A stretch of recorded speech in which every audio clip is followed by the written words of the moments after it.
What's going on, guys? Fun with Knives back again. And yes, we have another unboxing. I told you Christmas was good. If you guys watched my Merry Christmas video, you'll understand that. But we're looking at another ZT knife today. This is the 0095 in Blackwash. And I'll be honest, guys, this was a knife that I've been after for a very long time. When the 2016 lineup came out, this knife immediately grabbed my attention. That, and of course my ZT-0220, which I love so very much. But I handled this one at an Expo and I wasn't insanely impressed. It was a knife that had too strong of a detent for me at that time. That was a really bad deployment. Let's just ignore that even happened. But I wasn't impressed with the detent. And I was like, maybe I'll wait on that one.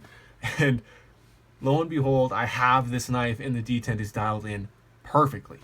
So that being said, what I'm going to do here is give you guys, as always with my unboxings, a quick run of the specs and then my initial impressions, and we'll be done. So, blade length on this one, 3.625 inches, so a little over 3.5. Your handle length is 4.875 inches, making your overall length 8.375.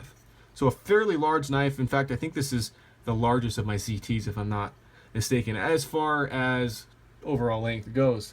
Now, your blade thickness on this one is around, Blade HQ does not have it listed.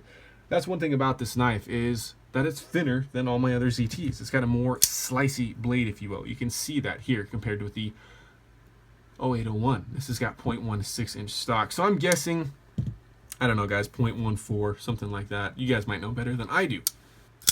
Your weight on this guy, 5.3 ounces, so fairly lightweight, I think, for the construction. Not a featherweight by any means. It's got some weight to it, but it's definitely not unmanageable. And then your handle thickness is also not listed. Come on, Blade HQ. I use you guys for specs every time. We'll say around a half an inch. I mean, maybe a little less. I'm talking, I'll guess 0.48. If you guys look up the specs, let me know if I was right on. Blade HQ does not have them listed. So, guys, this knife is, if I were to design a knife right now, a flipper titanium frame lock, I'm pretty sure it would come out something like this. That's how much I'm already loving the design. Big sweeping blade here, all belly in this harpoon / drop point. That is just so my style. I love it. Here we go. 0095 in Blackwash. Yes, I do love the Blackwash finish. I've talked about that many times. Made in USA. Of course, it is ZT. And then this has S35EN steel. A beloved steel by the knife community for good reason. This is almost fully flat ground. It's kind of grounded at an angle too here, so it's coming down in this direction. Very good looking blade, and I think going to be very useful and a much better slicer, like I said, than some of my other ZTs with that thicker blade stock, because this grind is traveling a pretty good distance, so this is going to be a hard use tool, but that's thin behind the edge, which is cool to see. Of course, a titanium frame lock flipper. That is, like I said, detent is dialed in perfectly. I'm not totally in love with the flipper tab shape. It's a little sharp, but we'll see. Sorry, guys. We'll see how that performs. Some jimping on top. I think it's meant for the light switch method, but I find with a lot of my knives I'm doing the push button. So very snappy action, very smooth closing. All of my ZTs are riding on KVT ball bearing system. Interesting star shiny pivot in there that kind of breaks up the look of the Blackwash kind of worn in look, so that's kind of cool. Here we go. Titanium handle scales, titanium frame lock with some very futuristic and intricate milling. I love how they chamfered the edges off. Just like, I mean, the 801, they look very similar, especially in the same finish, but they're very different. You can see here, this is all rounded. I mean, of course, they're all chamfered edges, but you can see an angular design compared to a very flowing, curvy design. But still very comfortable in hand. Like I said in my Launch 1 unboxing, they got the same kind of style going on, especially with the knockout. In fact, let's put all these three here. In increasing cost, we have the knockout, the Launch 1, and the ZT 0095.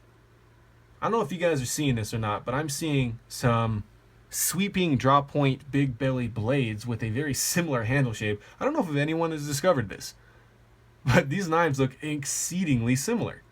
Wow, that's interesting. And the knockout is one of my favorite knives of all time. You guys know that.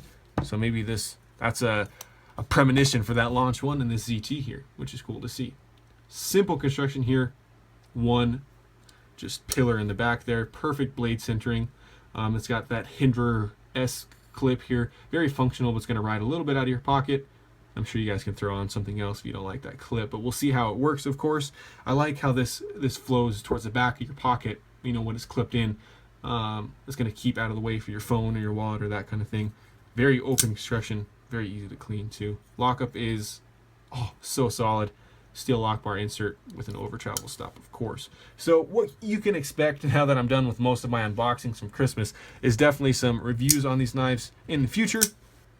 A comparison between these two ZTs, reviews on my launches, of course, maybe even a comparison for those ones. I don't know. I got so many reviews to catch up on, so many EDC related items that I haven't reviewed yet that I'd love to, that aren't knives, flashlights and multi-tools and pens and that kind of thing. So stay tuned, guys. Lots of exciting things coming with the channel. And that's it. And remember, have fun with your knives.